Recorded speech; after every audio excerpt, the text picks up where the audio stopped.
In this video, we learn the continuous probability distribution. In the last video, we studied the discrete random variable. In the discrete random variable, there are two distributions. One is binomial distribution and one is Poisson distribution. In the continuous probability distribution, there are again two distributions. One is exponential distribution, one is normal distribution. So, random distribution means it is a summation. Continuous means it will be break or we take integration. So, continuous probability distribution means if for every x belonging to the range of a continuous random variable x, we assign a real number f of x, satisfying the condition f of x is greater than or equal to 0 and integration from minus infinity plus infinity f of dx is equal to 1. It is same as a random distribution. In that we have taken p of x is greater than 0 and summation of p of x dx is equal to 1. That is, we have taken summation, here we have taken integration. That is, then f of x is called as continuous probability function. So here also mean formula. So mean is given by mu equal to minus infinity to plus infinity x into f of x dx. Variance is equal to p equal to minus infinity plus infinity x square into f of x dx minus mu square. So by using this condition, we solve the basic example. So solve mean, variance, find the value of constant. Then they have given in the question x is greater than 1, x is less than or equal to 1, like that. So by using this condition, we solve the simple example. So let us take one example. The probability density function of a random variable x into x of x is a function f of x equal to kx square, lies in the interval 0 to 3, 0 otherwise. Means the f of x value is kx square in the interval 0 to 3. Other than this interval, the f of x value will be the 0. Then we find the value of k, first question. Then x is greater than 1, x is less than or equal to 1. And the last question is x lies between 1 to 2. So this is the question.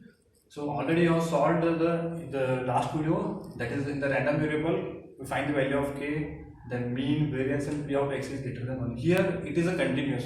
So continuous means it is in the form of line between minus infinity to plus infinity. So they have taken in the example in the form of interval. So 0 to 3, 3 to infinity. Such type of example, it is a continuous example, can be solved by using this method.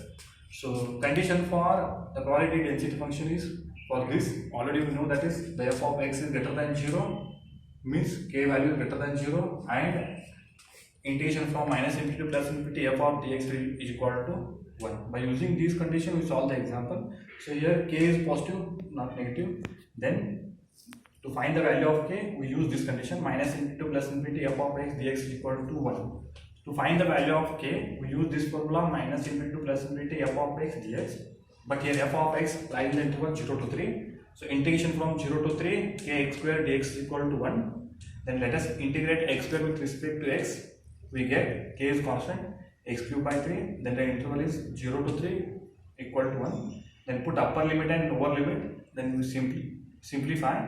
We get k by 3 into 3 cube minus 0 equal to 1, or 9k is equal to 9, k is equal to 1 by 9. So it is the value of k. Second question is the probability of x is greater than 1. So x is greater than 1 means it is a continuous, we taken in the form of integration. So they have given the lower limit as a 1, upper limit is not given. So lower limit is 1, so upper limit is not given means in the question they have given only f of x lies in the interval 0 to 3.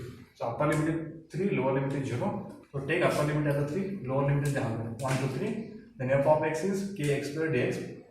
Then integrate x square with respect to x, we get k into x cube by 3. Then put the interval 1 and 3. So 3 is constant, k by 3, put the limit as a 3 and 1, we get 3 cube minus 1 cube.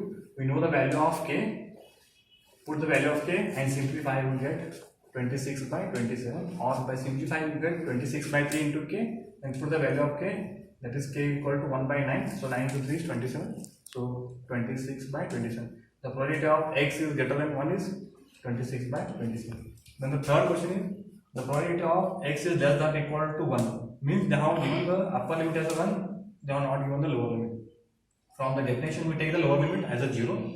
So the lower limit is 0, upper limit is 1. Then f of x is kx square dx. Then integrate and put the limit. So integration is fixed, x cube by 3, upper limit, lower limit, then put the upper limit, lower limit, we get k by 3, and the value of k is 1 by 9, we get 1 by 27. The probability of x is less than or equal to 1 possibility is 1 by 27. Then the last question is, the x lies between 1 to 2. Here they have given the limiting point 1 and 2. So integration from 1 to 2, kx square dx, k is constant, x square integration is x cube by 3, limit 1 and 2, then put upper limit minus lower limit, we get this, then on simplification we get 7k by 3, put the value of k as a 1 by 9, we get 7 by 27. The probability of x lies between 1 to 2 is 7 by 27. So by using the definition of continuous probability, we find the value of k, x is greater than 1, x is less than or equal to 1, then x lies between 1 to 2. It is a continuous probability example. In the next video, we solve the exponential distribution example. Thank you.